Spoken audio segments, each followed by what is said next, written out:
Bueno, vamos a platicar sobre algunas reflexiones que me parecen más que prudentes, que son necesarias en cuestión del uso de la neurociencia y la neurotecnología actual. Primeramente, a veces hay como mucha duda sobre cuál es la diferencia entre bioética y neuroética, o para qué la neuroética, o sea, por qué el cerebro requiere de una rama diferente y no podemos incluirla con la bioética. Bueno, primero, pues porque estamos hablando de un órgano que es único en sí, que es el cerebro. El cerebro lo que hace es que al final genera la mente. Y la mente es lo que hace que cada uno de nosotros seamos únicos y especiales. Y también, bueno, algo que es muy importante para evitar que se crea que estamos hablando de que el cerebro es una persona o al revés, tenemos muy claro que el cerebro se encuentra dentro de un cuerpo de una persona y que esa persona también va a estar interactuando todos los días con un ambiente, con una ecología, y eso es lo que retroalimenta y hace y forma la mente, y para eso necesitamos el cerebro. De ahí que se requiera o se considere que debemos de enfocarnos a un órgano tan especial, toda una disciplina solo a ello. Ahora bien, ¿cuál sería, vamos, la cuestión en salud mental? Como cualquier otro órgano, el cerebro también se enferma. Y cuando se enferma tenemos que hacer un diagnóstico y tenemos que dar un tratamiento. Aquí la preocupación en salud mental es que cuando hacemos un diagnóstico de un trastorno mental, ¿en qué nos basamos? No tenemos laboratorios, no tenemos mucho gabinete que nos apoye, y entonces nos tenemos que apoyar del DSM y del ICD-10. El DSM al final son solamente criterios clínicos que fueron hechos por personas que creen por estadística que eso es una enfermedad. Y además, esos criterios clínicos, yo voy a decir si es o no es, solamente con mi percepción. Entonces no tenemos nada más la complicación de que solo son criterios clínicos, sino que estos criterios son corroborados o descartados por la percepción individual de la persona que está enfrente del paciente. Entonces eso es un problema, porque puede haber un sobrediagnóstico o podemos perdernos de diagnósticos. Otro problema que tenemos en salud mental es, obviamente, el tratamiento. Desgraciadamente, en salud mental es muy poco lo que se puede curar. A pesar de todos los conocimientos, en realidad lo que hacemos es mejorar la calidad de vida, disminuir sintomatología, pero curar, no podemos curar. De ahí la importancia de apoyarnos en neurociencia y neurotecnología avanzada y emergente. Ahora bien, tema de bioética. Bioética en la salud mental es un poquito diferente a la bioética en general. Por supuesto que nos preocupan los mismos temas, pero sabemos que por la delicada naturaleza del área en sí, pues hay temas que hay que ponerle un poquito más de énfasis, como por ejemplo la capacidad del paciente de ejercer su derecho de autonomía en rechazar o aceptar tratamientos. Por ejemplo, un paciente psicótico, o un paciente con trastorno de alimentación, o un paciente con intento suicida, todavía es más delicado el tema de su derecho de ejercer autonomía. Ahora bien, ¿qué otra cosa nos preocupa en la bioética de la salud mental? Bueno, como les platicaba, ¿no? Esta parte del mal uso o sobreuso de diagnósticos. Por ejemplo, tenemos el precedente del trastorno por déficit de atención, que bueno, no solamente se sobrediagnosticó, sino que se sobremedicó a muchos niños que en realidad o no tenían el diagnóstico o el diagnóstico no era tan fuerte como para requerir de psicoestimulantes en un cerebro en pleno desarrollo. ¿Qué otra cosa nos preocupa? Nos preocupa, por ejemplo, manipulaciones de forma de pensar.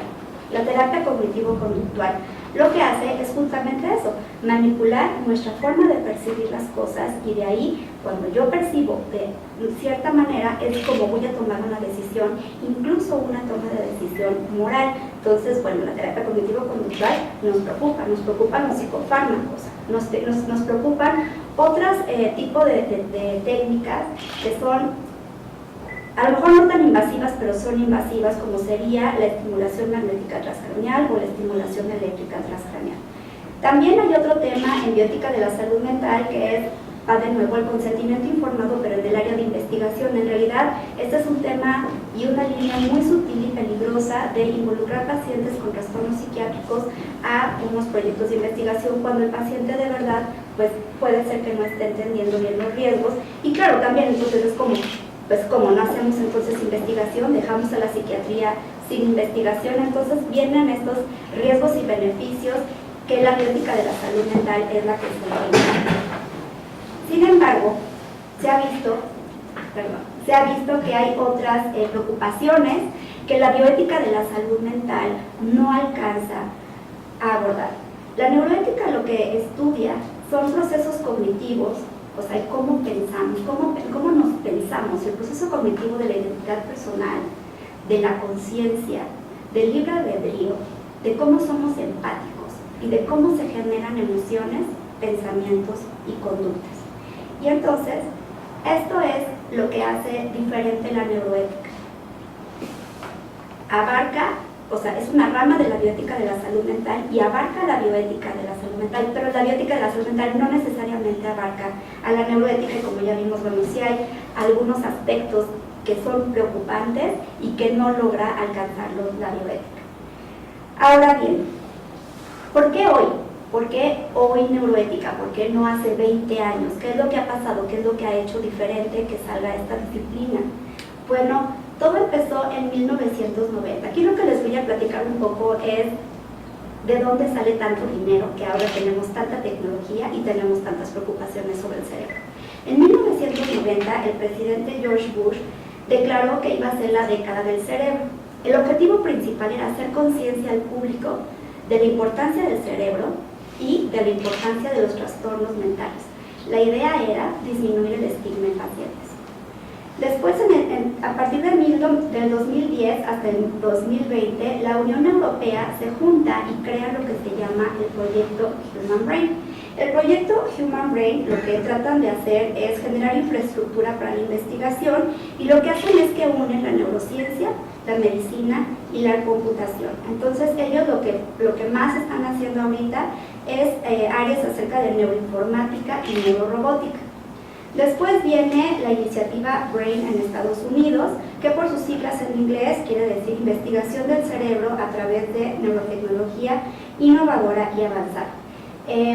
Empezó apenas hace 2 años. Ellos bueno, nada más como para tener una idea de cuánto dinero están utilizando, ellos invierten 260 millones de dólares por año para crear nueva tecnología, neurotecnología y nueva neurociencia. Entonces, bueno, esto se va a traducir en una globalización importante de avances de neurociencia y neurotecnología y, por supuesto, en mucho dinero. ¿Qué nos podría preocupar? Bueno, pues con estos avances, ¿qué se ha descubierto? Se ha descubierto que existe una relación entre un estímulo y una conducta. Se ha descubierto que existe una correlación anatómica y bioquímica de pensamientos, de conductas y de emociones. También hemos descubierto las contribuciones genéticas de características individuales como la inteligencia y la personalidad. Y al final hemos entendido que el cerebro ayuda a interpretar cualquier estímulo. Esto lo pongo a lo mejor un poco muy...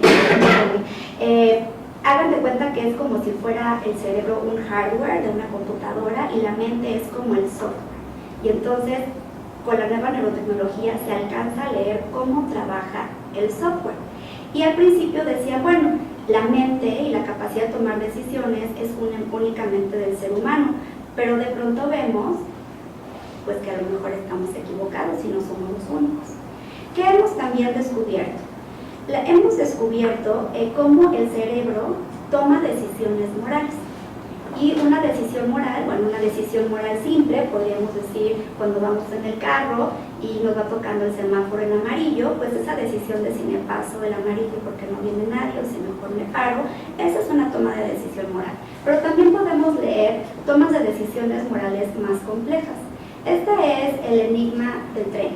Este es un ejercicio filosófico y de psicología muy común. Aquí la situación es que, bueno, como ven, viene un tren que viene descarrilado y va a atropellar a las 5 personas que están arriba.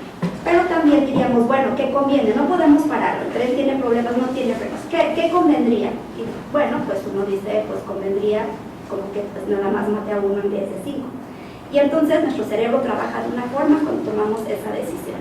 Pero si yo les dijera a ustedes, ok, si esa es lo más práctico y les doy a ustedes un botón y ustedes son los que van a decidir hacia dónde se va a ir el tren.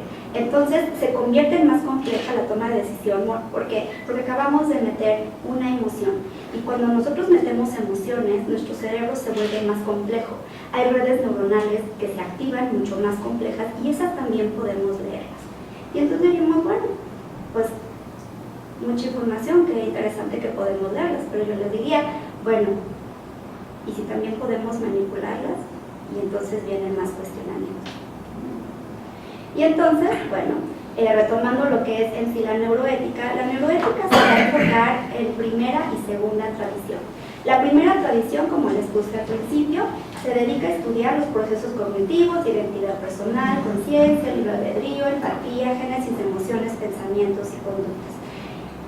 Es decir, estudia las bases neuronales de la moral. Esa sería la primera tradición. Y la segunda tradición, bueno, va a estudiar las implicaciones ético-legales, sociales e incluso políticas de este conocimiento, como les decía lo del tren. Que la primera tradición dice, ok, ya vemos cómo el cerebro lee, cómo voy a tomar esta decisión moral de si mato a 1 o si mato a 5. Y la segunda tradición me dice, ¿y qué implicaciones éticas, legales y sociales de tener esta información? Ahora bien, hay muchas definiciones de moral y muchas disciplinas abordan lo que es la moral. Sin embargo, para esta plática y para entender lo que es la neuroética, voy a dar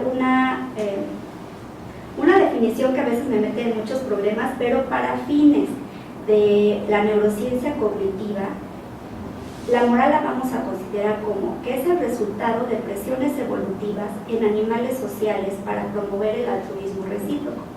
El altruismo recíproco lo vamos a tomar como que es el acto de conceder tiempo, energía y recursos para ayudar a otros que no están genéticamente ligados conmigo. Por lo tanto, la moral en la neurociencia cognitiva son conductas evolutivas prosociales. Y me estoy enfocando en conductas porque al final lo que dijimos que la neuroética hace es estudia cómo se forman conductas, estudia cómo empiezan las emociones, estudia cómo el cerebro piensa. ¿Qué nos preocupa? O sea, en realidad, ¿qué nos preocupa? Bueno, tenemos preguntas, por ejemplo, como ¿cómo es que las neuronas generan, o a lo mejor no nos estamos equivocando, conductas y emociones? ¿Podemos tener una base para definir una función neuronal normal y anormal? ¿Podemos decir que hay un cerebro moral y un cerebro no moral? ¿Podemos de verdad saber qué es la conciencia y cómo se determinan estados alterados de conciencia? ¿Podemos contestar la pregunta filosófica desde antes de Sócrates? ¿Cómo se relaciona la mente y el cerebro? ¿O si se relacionan? ¿Qué otras preguntas hay de la neuroética? ¿Qué es la mente? ¿Todos los cerebros generan una mente? ¿Cuántos cerebros se necesita para generar una mente? ¿Qué es el yo? ¿Cómo mi yo se relaciona con otros yo? Si es así, nuestros cerebros están determinados, ya nacemos siendo buenos o siendo malos o siendo violentos. ¿Cuál es el rol o el impacto de mi ambiente interno? Si estoy deshidratada, si estoy enferma, si tengo dolor. Y mi ambiente externo con el desarrollo de mi cerebro. ¿Tendrá implicaciones a la hora de tomar decisiones morales? ¿Qué hay de los fetos? Las personas con discapacidades cognitivas profundas, de las personas con heridas o traumas cerebrales profundos, de las personas seniles. ¿Qué tal de las computadoras? De la inteligencia artificial, porque resulta que ellas también pueden tomar decisiones morales. Y entonces, pues, ¿qué pasó? ¿De verdad existe el libre albedrío? ¿Podemos manipular el libre albedrío? ¿Tenemos un control sobre nosotros? ¿Somos libres? ¿Nuestro cerebro ya está determinado a tomar decisiones utilitaristas o deontológicas? ¿Tendrá esto implicaciones ético-legales, sociales y políticas? Y otra gran inquietud es que nos damos cuenta que tal vez no somos los únicos con un cerebro que tiene la capacidad de generar una mente, que se supone que es lo que nos hace tan especiales, y entonces a lo mejor ya no somos tan especiales. Aquí, como podremos ver, en la historia se ha considerado que a veces los humanos no somos humanos, no somos personas. Y resulta que hoy a lo mejor todos somos personas, ¿no? Ya se incluye a más que los seres humanos. Entonces, bueno, determinar, el poder hacer esta pregunta, pues tiene implicaciones y a lo mejor la neuroética nos puede ayudar a contestarlas. Como les decía, existen dos tradiciones. La primera tradición estudia la neuromoralidad. La neuromoralidad es el estudio de las bases neuronales de nuestra capacidad de ser seres morales o de ser éticos. Es decir, nos explica por qué y cómo somos seres morales y éticos. Primero que nada quiero retomar otra vez y más bien hacer como mucho énfasis en esta parte de que se entiende que el ser humano es un ser multidimensional. Somos una correlacionalidad del área biológica, psicológica, social y filosófica. No somos nada más cerebro.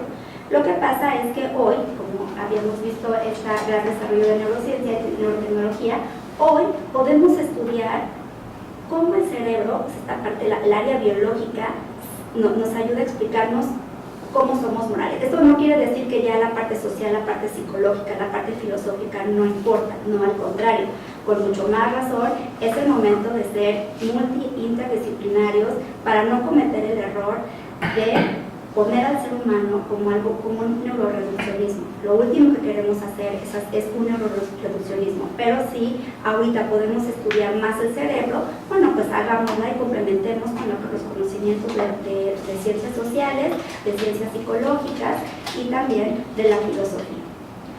Ahora bien, ¿y cómo sabemos qué áreas están relacionadas? Tenemos que hoy el conocimiento de las bases neuronales de toma de decisiones morales han sido estudiadas a partir de la localización de estos substratos y patrones neuronales. Por lo tanto, algo otra vez muy importante, no existe un núcleo moral, ni tampoco podemos decir que solo el caudado toma cierta decisión o solo la formación hipocampal está encargado de algo. Hemos visto cuando se hacen estudios con resonancias magnéticas funcionales que cuando tomamos por ejemplo, cuando vamos a ver si me enojo, cuando me enojo resulta que la amígdala y la ínsula se activan. Y entonces, ok, no es solamente una, no podemos llegar y decir, bueno, entonces que el neurocirujano nos haga favor de quitarnos una de estas áreas para que el paciente sea más moral o sea menos moral. Entonces, estas son las principales áreas anatómicas que se les ha atribuido nuestra capacidad de ser seres morales.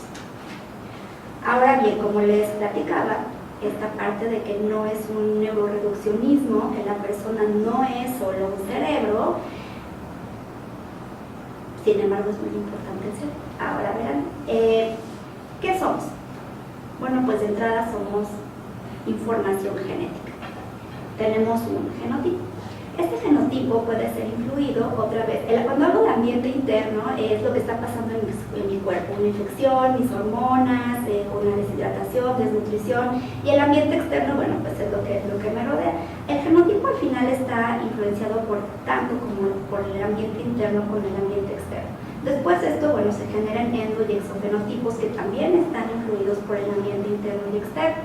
Esto nos va a determinar, porque sí nos determina, la anatomía del cerebro, o sea, la estructura, que también va a estar influida por ambiente interno y externo. La anatomía de mi cerebro va a determinar cómo funciona la fisiología de mi cerebro. Y según la fisiología de mi cerebro y cómo funcione, es como mi cerebro va a percibir, aquí la clave es la percepción, o sea, es como yo voy a percibir el estímulo real. ¿Ok? Yo puedo tener, por ejemplo, un paciente con alucinaciones, pues a lo mejor una luz la ve como la cara de un monstruo y entonces la alteración es perceptual. De eso depende de cómo yo viva mi realidad según percibo.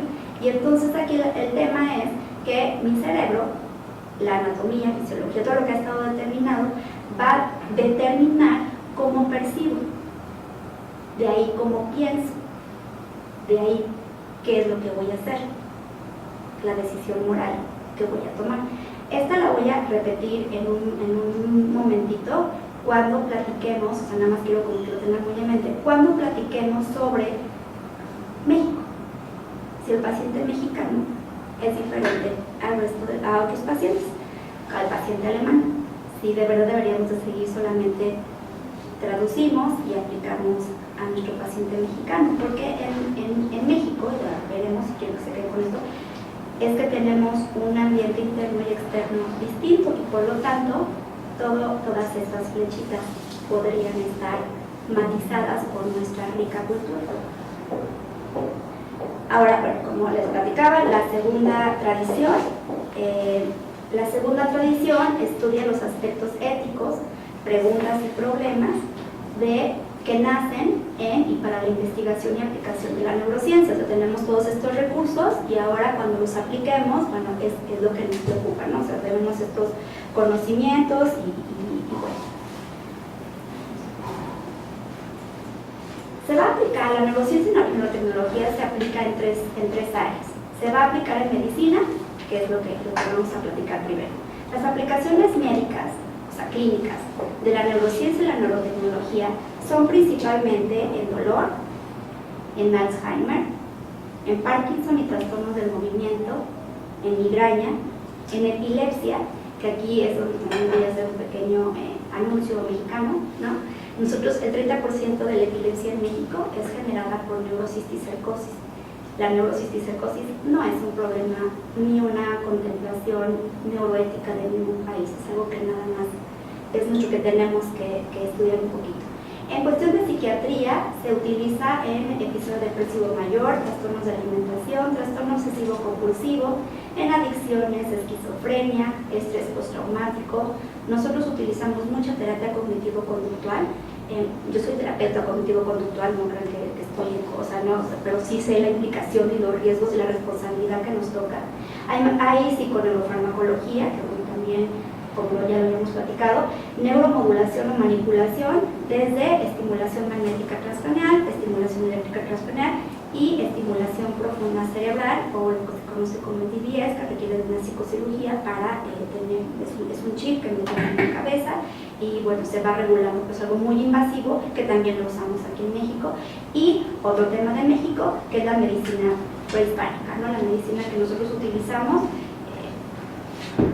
no está regulada, no está regulada y también debe de ser un tema neuroético importante que no está contemplado en la literatura internacional. Ahora bien, en la genómica, aquí tenemos el Instituto de Medicina Genómica al lado.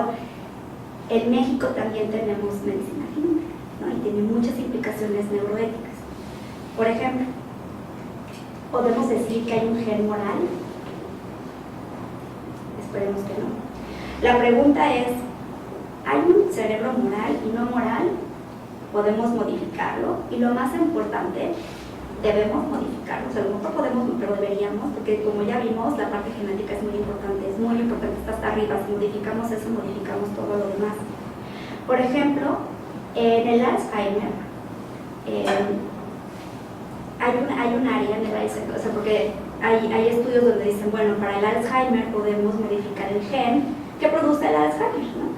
Nada más que este gen está también involucrado en el área frontotemporal, y el área frontotemporal resulta que es muy importante dentro de los sustratos para tomar decisiones morales, y aquí tenemos pues un cuestionamiento, porque quito el gen de Alzheimer y después, si el paciente comete un crimen, ¿quién fue responsable? ¿El paciente, el genetista, el psiquiatra?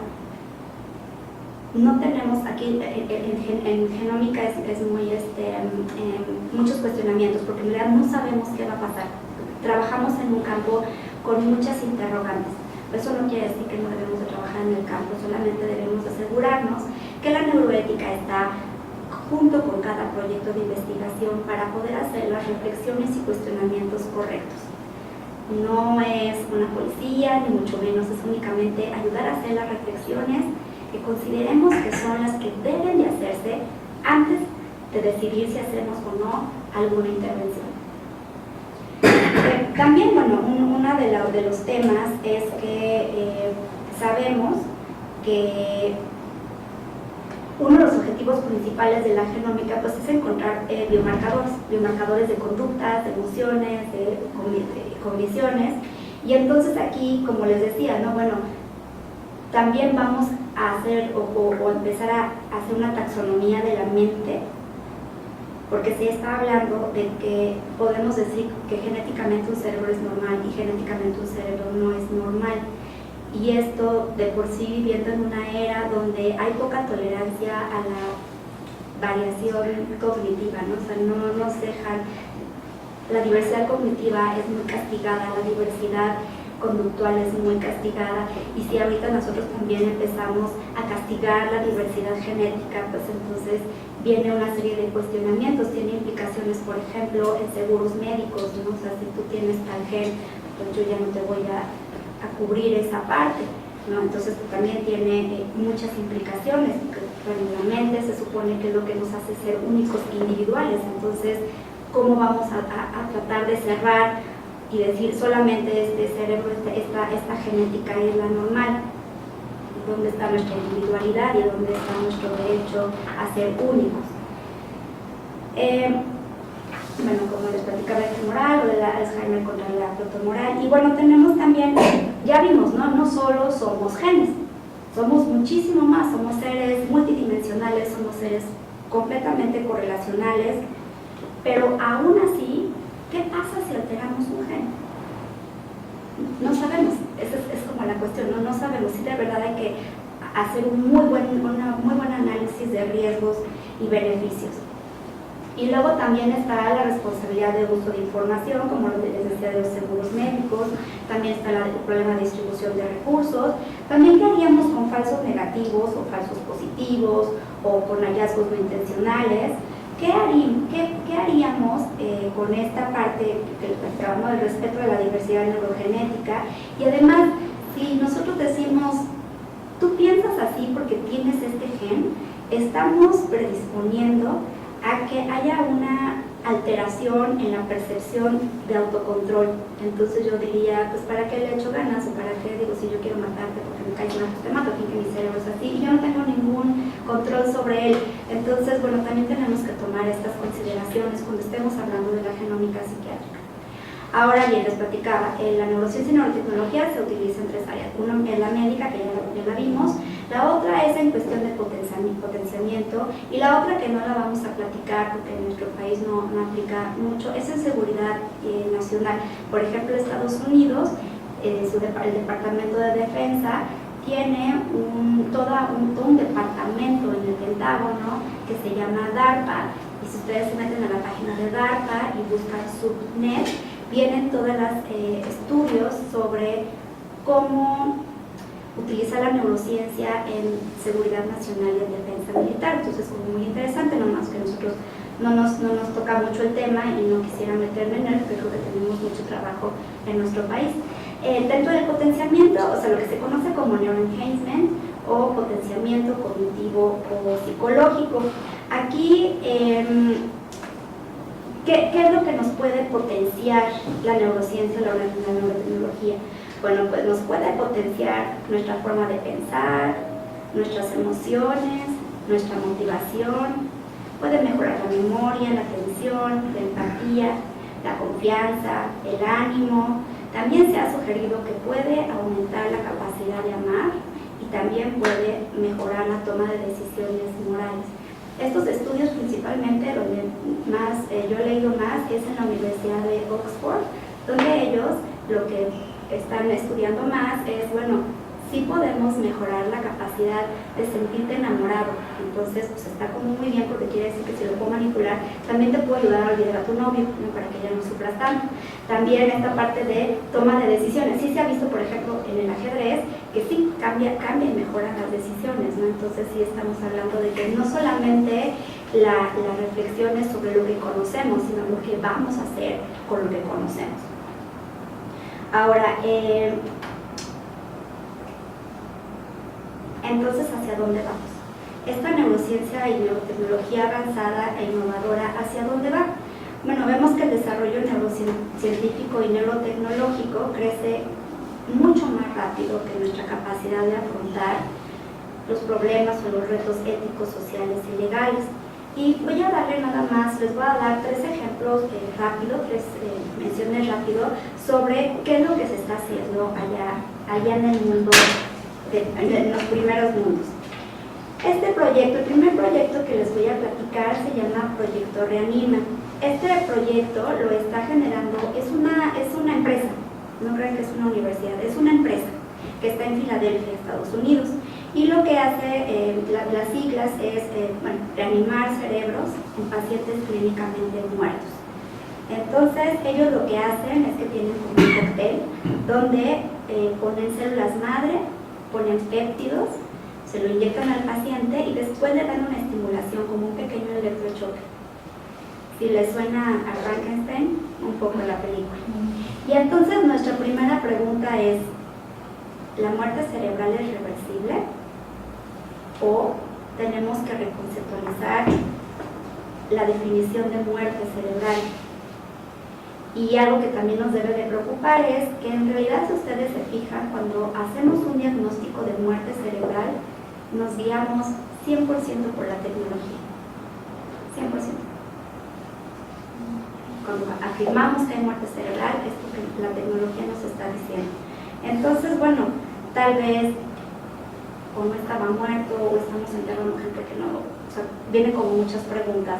Otra pregunta es, bueno, que lo despertamos y luego, ¿a quién estamos resucitando? ¿Llega la misma persona, con las mismas memorias, con la misma identidad? Y el tema de siempre, la justicia distributiva. Después tenemos este otro caso clínico, el de los organoides. En la Universidad de Leipzig, en Alemania, están haciendo unos mini cerebros con ADN neandertal de las células madre. Entonces, con los fósiles logran sacar células madre y de ahí están haciendo unos mini cerebros. ¿Cuál es el objetivo? Bueno, el objetivo es tratar de entender qué tanto diferimos los humanos de hoy con nuestros parientes más cercanos, que son los neandertales. Y de ahí, bueno, tratar de descubrir de verdad qué es lo que nos hace cognitivamente tan especiales. Y aquí, bueno, para que todos duerman tranquilos, ellos aseguran que estos cerebros son incapaces de sentir o de pensar. Y entonces me regresarían las primeras diapositivas. ¿Cuánto cerebro? Para generar una mente, ¿no? De verdad nos aparecen muy seguros ellos, ¿no? Después tenemos el más reciente caso del trasplante de cabeza. Es un procedimiento prohibido por Estados Unidos y la Unión Europea, por lo tanto, se supone que se iba a llevar a cabo en diciembre, no sabemos por qué no. Tanta valentía no lo han hecho. Si el trasplante de cabeza funcionara, todo lo que les he platicado podríamos tirarlo a la basura, porque estaríamos hablando que hay un neuroreduccionismo verdadero, que nuestro yo está en el cerebro, en la cabeza, ¿no? Entonces, otra vez, todo lo que he preparado con mucho cariño para todos ustedes, te diría, no, pues bueno, gracias por venir, ¿no? Esto es algo que nos pone a prueba a la neurociencia, la filosofía, la teología, pone a prueba muchísimas áreas. Tendríamos que repensar la filosofía, repensar la neurociencia. Tenemos esta parte de una preocupación de los muchos, el fenómeno de conciencia, las manifestaciones psicológicas, las morales, el autoconcepto, la identidad, etcétera. Hay muchísimas complicaciones y problemas que no sabemos a largo plazo. No hay ningún psicólogo en el mundo que esté preparado para una depresión post-trasplante de cabeza. No hay ningún neurólogo que esté preparado para manejar el dolor post-trasplante de cabeza. Y bueno, aquí algo que digo de entrada, ¿no? Como bioticistas diríamos, bueno, se supone que, por entrada, la malevolencia es lo que debemos evitar. ¿Y desde cuándo una decapitación es no malevolencia? No, de entrada, o sea, no, es completamente irreal. O sea, yo como médico voy a ayudar a mi paciente y no le voy a hacer daño. ¿Desde cuándo no hacer daño incluye la decapitación? Entonces creo que no va por ahí. Y el cirujano, el doctor Sergio Carabeo, dijo, los bieticistas deben de dejar de proteger al mundo. Entonces, como pueden ver, 3 casos, pues, así que sencillitos, nada más para exponer todos los cuestionamientos neuroéticos que tenemos que reflexionar en el uso de neurociencia y neurotecnología avanzada. Ahora bien, ¿y quién se preocupa por todo esto? ¿No? O sea, neuroeticistas así aislados, cada quien en su casa, o como, ¿quién está preocupado? ¿Quién hace mis reflexiones? Los principales órganos académicos de neuroética a nivel internacional son tres. El primero es DANA. DANA nace en 1950 y es una organización privada. Ellos dan mucho dinero para la investigación del cerebro desde 1950. Pero en el 2002 nace el término de neuroética en uno de estos congresos. Y entonces hoy en día los miembros, vamos, a quien apoyan es Estados Unidos, a Canadá y a la Unión Europea. DANA protege o fomenta o ayuda a la Sociedad Internacional de Neuroética. La Sociedad Internacional de Neuroética se fundó en el año 2006.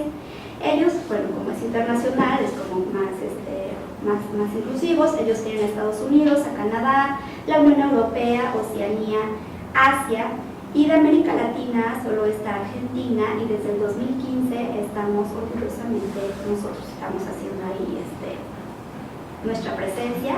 La Asociación Mexicana de Neuroética está muy presente, somos embajadores de México desde el 2015 y bueno, estamos trabajando muy de cerca con ellos, con esta parte que les, bueno, lo que es la neuroética global. Ellos hablan de una neuroética global y llegan todos los países y sí, todos platicamos y dicen, bueno, hay que ser sensibles a las diferencias culturales.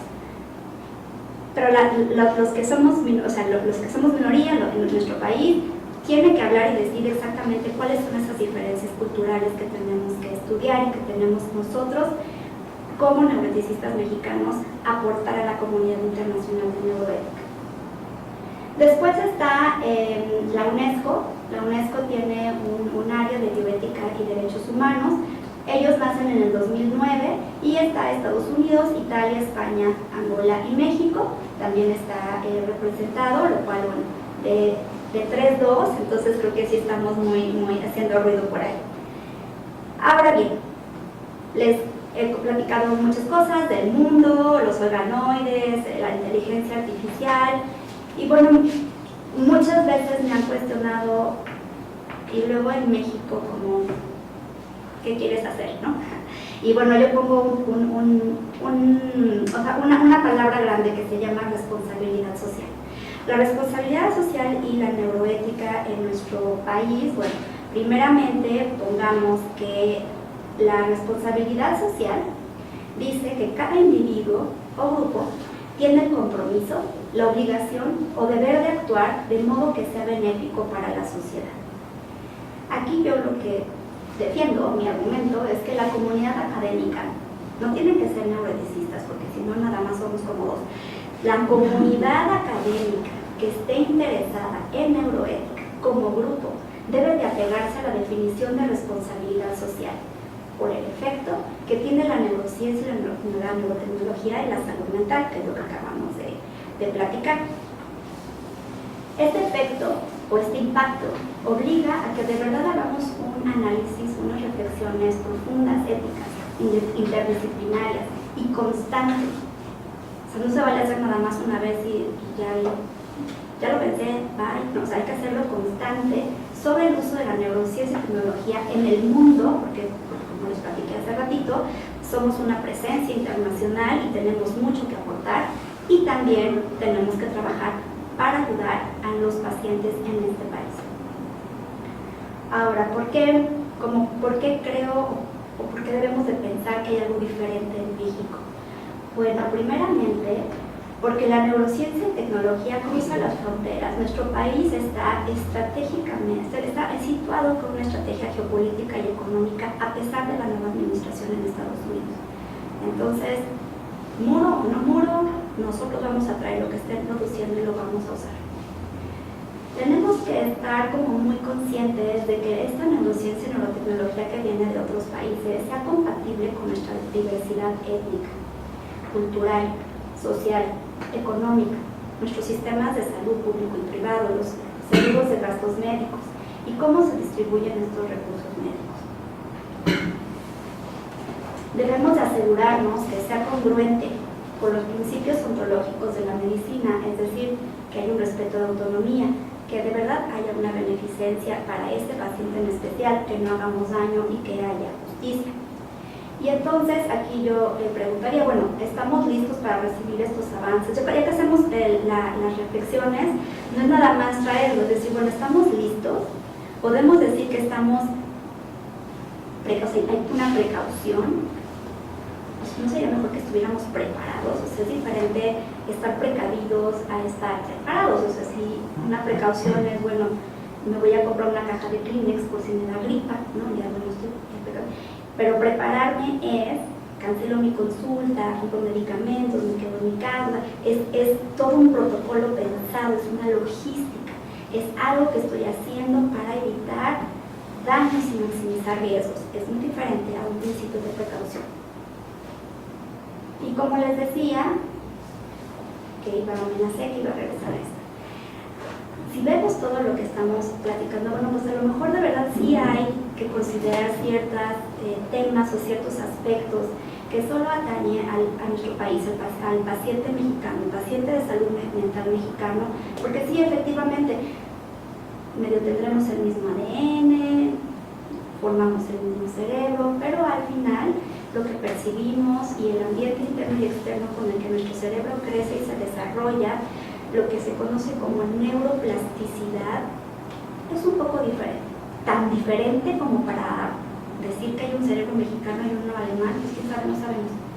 No más vale que hagamos unas reflexiones y nosotros seamos los que digamos, ¿saben qué? No hay diferencia. Entra todo y viene todo, porque ya lo preparamos. Ahora, por ejemplo, ¿cuáles serían nuestros estímulos o esta parte externa que es un poco diferente de los demás? Bueno, pues nuestra cultura. Tenemos 230 lenguas indígenas, y quiere decir que la cultura prehispánica está muy viva en este país, o sea, muerta, nada, viva mucho. Esto quiere decir que nos debemos de preguntar si esta cultura es anti o pro neurocientífica. ¿Cuál es la percepción del yo y de la identidad personal y de la identidad cultural de nuestra cultura? Aquí, por ejemplo, yo me dedico al área de la salud mental, y les puedo afirmar que la mayoría de las personas cuando llegan conmigo fue porque ya platicaron con el sacerdote y no funcionó, se fueron a hacer una limpia y no funcionó, se tomaron el té de la comadre y no funcionó, y después de pasar por muchos, llegan con nosotros, ¿no? A la parte de salud mental. Esto habla de que la parte del estigma en nuestra cultura pues todavía es muy complicada, y entonces tenemos que ver esta parte, ¿no? Tenemos que considerar qué es lo mejor para cómo vamos a llegarle al paciente. O sea, no podemos solo llegar y decirle que necesita un medicamento para una emoción cuando el paciente pensaba que era por que no había usaba la Virgen, ¿no? No sé, o sea, sí tenemos que aplicar y aterrizar muy bien lo que vamos a decirle a nuestro paciente dentro de su contexto cultural. ¿Cómo nos podríamos asegurar? Bueno, un poco más entender sobre la percepción de la condición humana, o sea, cómo se perciben nuestros pacientes, cómo perciben que es la condición humana.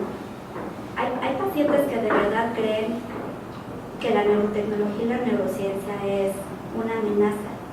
Hace unos años el INEGI hizo una encuesta sobre la percepción de la sociedad que tiene sobre en qué tienen más confianza, en la ciencia o en la fe. Más del 70% contestó que el afecto. Entonces, bueno, tenemos que trabajar y tenemos que ver cómo le hacemos de manera que no hagamos una transgresión, una agresión a la identidad cultural de este país. Otras situaciones de relación médico-paciente. En México la relación médico-paciente es principalmente paternalista. Esto quiere decir que el médico cree que sabe más del bien del paciente que el mismo paciente. A veces no le pregunta a la familia, no le pregunta al paciente, y esto tiene una pequeña implicación, que al hacerse responsable el médico de todas las decisiones, al mismo tiempo está minimizando la importancia de la intervención bioética y neuroética. Y bueno, esto también es un tema que tenemos que preocuparnos, que es muy característico de nuestro país. Y bueno, está el tema del respeto, de a la cultura, según la ONU, está la Declaración Universal sobre los Derechos de las Personas Indígenas, y que bueno, tenemos la obligación de usar la neurociencia en la salud mental bajo un marco de respeto, sobre todo en cuestión de principios de beneficencia y no malevolencia hacia nuestro paciente. Pero aquí la pregunta es, bueno, ¿y quién decide estos parámetros científicos? ¿Quién decide sobre los parámetros de la comunidad de la sierra? ¿Nosotros o alguien local? O sea, eso tenemos que pensar y tenemos que generar una logística. Ahora bien, la legislación de la salud mental y la neuroética en nuestro país, bueno, aquí tenemos muchos donde trabajar. Esto es un llamado para todos los que se dedican a la parte de derecho. La legislación, nuestro marco jurídico, tiene una pobre especificidad tanto en el área clínica como en la investigación. La normatividad de ambas áreas en nuestro país, bueno, se da por la Ley General de Salud, las normas oficiales mexicanas, la COFEPRIS y la Conbioética. Hoy en día, después de hacer un análisis, vemos que en realidad es poco puntual con respecto a adecuaciones que son necesarias para pacientes en el área de la salud mental, incluyendo, o sea, pongo esto como ejemplo porque es como algo que se supone que está obvio, ¿no? Incluyendo una pobre referencia al consentimiento informado en pacientes psiquiátricos en investigación. Y bueno, habla mucho sobre aspectos éticos generales, como el respeto a la dignidad, la no discriminación, pero no contempla implicaciones de neuroética, que es lo que hemos estado platicando. Por ejemplo, ¿cuáles serían las implicaciones neuroéticas? Bueno, las dimensiones, los riesgos, los efectos, y saber cómo, por qué, cuándo, dónde y en quién algunas nanotecnologías deben o no utilizarse para maximizar beneficios y minimizar daños. Esto no viene incluido, eso tenemos bueno, tenemos mucho que trabajar, es un reto, hay que trabajar también en la legislación mexicana. Y bueno, las preocupaciones en general, las preocupaciones de la neuroética para México es que hay una pobre especificidad en el marco legal y ético sobre utilización de neurociencia y tecnología, en tanto en el área clínica como de investigación, en la salud mental. Tenemos a intelectuales que están interesados en la neuroética, sin embargo están diluidos. No hay una adecuada homogeneidad académica, ni de estructura, ni de objetivos, no hay una muy pobre cooperación, menos colaboración, y no hemos producido mucho en cuestión de que sea próspero. Me refiero a producir el área académica. No publicamos, no llevamos nada de los congresos internacionales, como que no estamos trabajando como deberíamos, y por lo tanto, o sea, lo más importante es que hay un ausente análisis sobre las implicaciones culturales con la neuroecología mexicana. Ahora bien, como muy puntual, ¿cuál es el uso práctico de la neuroética en México? Y bueno, primero es hacer este análisis para ver la validez y el valor real del uso de la neurociencia y tecnología disponible y accesible, que sea actualizada y desactualizada, que también tenemos tan actualizada como la estimulación profunda cerebral y tan desactualizada como la medicina prehispánica, y no está supervisada también, ¿no? Temas de privacidad de información contra seguridad social. Este es un tema que se ha manejado en otros países, como por ejemplo diagnósticos psiquiátricos de trastornos parafílicos. En otros países, los pacientes que han tenido trastornos parafílicos están en una página web. Si tú quieres comprar una casa en el Pedregal, te metes a ese lugar y te dice si hay pacientes con una pedofilia, ¿no? En tratamiento o en remisión, pero tú, para unos países es más importante la seguridad social que la privacidad de información. Y bueno, a lo mejor vale la pena analizar, platicar esta parte, porque esta parte ni siquiera está platicada en México. Reconocimiento y aceptación de capacidades y límites, o sea, de verdad qué puede hacer y qué no puede hacer cierta neurociencia y tecnología, que tengamos, que sea accesible, que lo podamos pagar, eso tenemos que también trabajar, ¿no? Y como les decía al principio, bueno, tenemos que ayudar a que de verdad mitiguemos síntomas neuropsiquiátricos y no manipulemos conductas, emociones o cogniciones, y mucho menos de tomar decisiones morales. Y como les platicaba, considerar la diversidad cognitiva y cultural, y bueno, saber que gran parte de la intervención neurocientífica y neurotecnológica pues trabajamos con conocimiento, información parcial o desconocida, pero como les decía en la primera diapositiva, es muy necesario, tenemos que apoyarnos porque la salud mental necesita de neurociencia y neurotecnología. Sin embargo, cuando la juntamos con la neuroética, nos aseguramos de que estamos haciendo las reflexiones profundas y pues muy profundas, ¿verdad? Ok, ¿cuál es la propuesta de la Asociación Mexicana de Neuroética? Más allá de la coordinación, o sea, vamos a colaborar y vamos a producir, desarrollemos investigación, incluir a todos los que están interesados en el cerebro para que juntos trabajemos por una neuroética mexicana.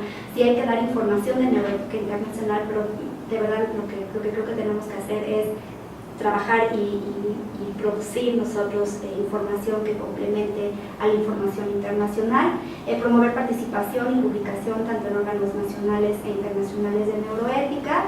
Y bueno, cuando podemos cometer errores de dos maneras, ¿no? Por comisión o por omisión, y si ya tenemos esta información que ya les platiqué, entonces bueno, ya no hay pretextos. Si no usáramos la neuroética sabiendo cómo puede apoyar a la neurociencia y neurotecnología para el bien del paciente, pues a lo mejor estaríamos haciendo un error por omisión. Ampliar el cuerpo internacional de la neuroética mediante la inclusión formal de México como un consumidor constante y real. Hacer un acto verdadero de globalización responsable, integrando la neuroética con la neurociencia en México. Y bueno, juntar.